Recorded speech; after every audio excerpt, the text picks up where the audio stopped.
Bienvenue au CHU de Montpellier. Vous allez passer un examen d'IRM. L'imagerie par résonance magnétique, appelée communément IRM, n'utilise pas les rayons X et n'est donc pas irradiante. Elle nécessite un volumineux aimant qui permettra d'acquérir les images. L'IRM, c'est à la fois un champ magnétique couplé à un champ électrique, ce qui explique qu'il faut poser tous les objets métalliques. Il faut tout d'abord ne pas être porteur de pacemaker ou de valve cardiaque. Il y a aussi les pompes à insuline, les bijoux qu'il faut poser avant de réaliser l'examen. Pas de ceinture, pas de téléphone portable, pas de clé, rien de métallique sur soi. Il faut également être très prudent avec les prothèses, les stents ou les prothèses auditives. Il est donc très important que vous signaliez au manipulateur qui viendra vous accueillir si vous êtes porteur de l'un de ces objets.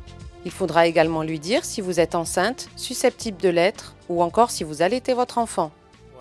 Le manipulateur va vous conduire dans une salle de préparation.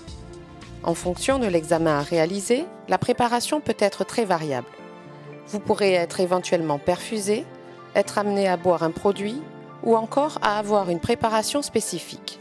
Vous serez ensuite conduit dans l'une des 2 IRM du service et allongé sur une table d'examen.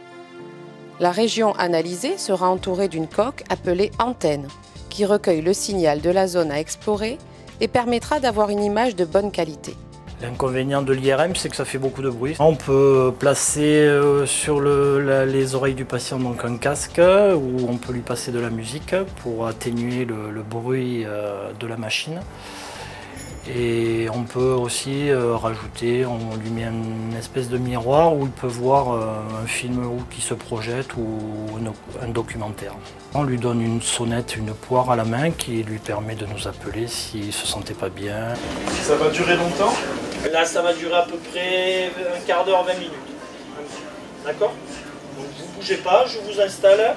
Il y a la caméra au fond où je vous vois, derrière la console. Dès lors que le patient est installé et qu'on l'a bien rassuré, on sort de la pièce.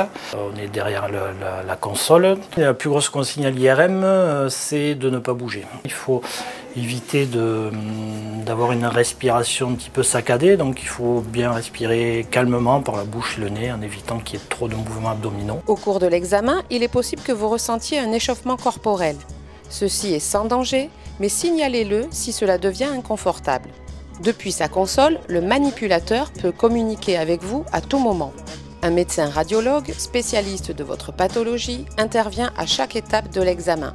Il vérifie les images demandées qui ont été acquises par le manipulateur, puis réalise l'interprétation.